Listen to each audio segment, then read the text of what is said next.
اللہ وبرکاتہ۔ آج میں آپ کو اللہ کے حضور سجدہ کرنے کی جو فضیلت ہے وہ بتانا چاہتا ہوں۔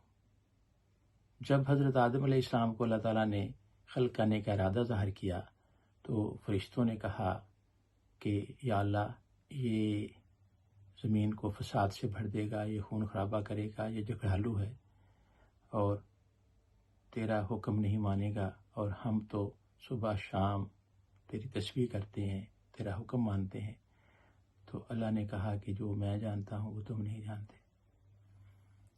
پھر وہ وقت آیا کہ اللہ تعالیٰ نے آدم علیہ السلام کا پتلا بنایا اور فرشتوں سے اور سب کو اکٹھا کیا، جتنی بھی آسمانی مخلوق تھی، اور کہا کہ جب میں اس میں اپنی روح پھونک دوں تو تم سجدے میں گر جانا۔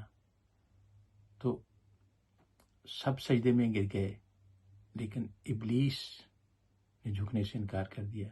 تو اللہ تعالیٰ نے پوچھا کہ اے ابلیس، تو نے آدم کو سجدہ کیوں نہیں کیا جس کو میں نے اپنے دونوں ہاتھوں سے بنایا؟ کیا تو نے تکبر کیا یا تو عالین میں سے ہے؟ تو اس نے کہا یا اللہ، مجھے تو نے آگ سے پیدا کیا ہے اور اس کو مٹی سے پیدا کیا ہے، میں اس سے افضل ہوں، تو افضل ادنا کو سجدہ نہیں کرتا۔ حالانکہ وہ بدبخت بھول گیا کہ اللہ تعالیٰ نے یہ کہا تھا کہ جب میں اس میں اپنی روح پھونک دوں، یعنی اللہ کا نور جب اس میں داخل ہو جائے تو پھر وہ مٹی تو نہ رہی، لیکن وہ اس نے کہا نہیں مانا، حالانکہ وہ اس نے بہت عبادت کی تھی اللہ تعالیٰ کی ہزاروں سال۔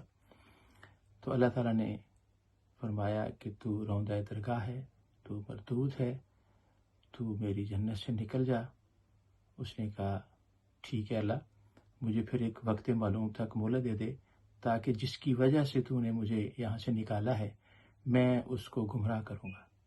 اللہ تعالیٰ نے فرمایا کہ جا، تجھے وقت معلوم تک مہلت دے دی، اور تو جو میرے نیک بندے ہوں گے، مخلص بندے ہوں گے، وہ تیرے بہکاوے میں نہیں آئیں گے۔ تو شیطان تو ازلی دشمن ہو گیا۔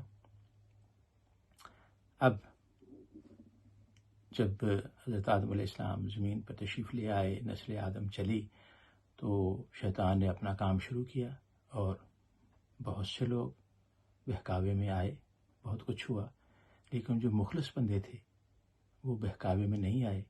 وہ شیطان بڑی اٹریکشن دیتا ہے، بڑے سبز باغ دکھاتا ہے، لیکن جن کا بھروسہ اللہ پہ ہوتا ہے وہ ادھر ادھر نہیں دیکھتے۔ اور سجدے کی جو فضیلت میرا آج کا ٹاپک ہے، اس میں جب انسان اپنی جو پیشانی ہے، جو کہ سب سے عظمت والی چیز ہے انسان کی پیشانی، اور اس کو زمین پہ رکھ کر اپنے آپ کو مٹا دیتا ہے اور کہتا ہے کہ سبحان ربی اعلیٰ، سبحان ربی اعلیٰ، سبحان ربی اعلیٰ، اللہ تو ہی اعلیٰ عرفہ ہے، میں کچھ بھی نہیں ہوں۔ تو ڈاکٹر علامہ اقبال فرماتے ہیں کہ مٹا دے اپنی ہستی کو اگر کچھ مرتبہ چاہے، کہ دانہ خاک میں مل کر گل و گلزار ہوتا ہے۔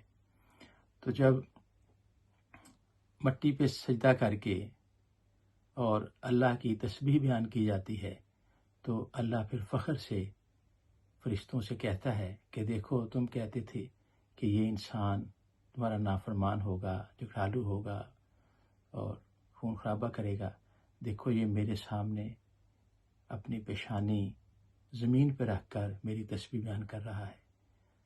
تو اللہ تعالیٰ کی ذات اتنی خوش ہوتی ہے سجدہ کرنے اس وقت کہ وہ کہتا ہے کہ فرشتوں ان کے سارے گناہ معاف کر دو۔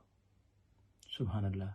تو ہمیں سجدے کی فضیلت سے آگاہی ہونی چاہیے، اور جب ہم سجدے پہ جائیں تو ذہن میں یہ ہو کہ ہم کچھ بھی نہیں ہیں، ہم نے اپنی ہستی کو مٹا دیا ہے اور اللہ ہی اعلیٰ و عرفہ ہے، خالق ہے، مالک ہے، قادر مطلق ہے۔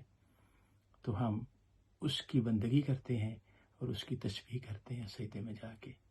وما علینا الا البلاغ المبین۔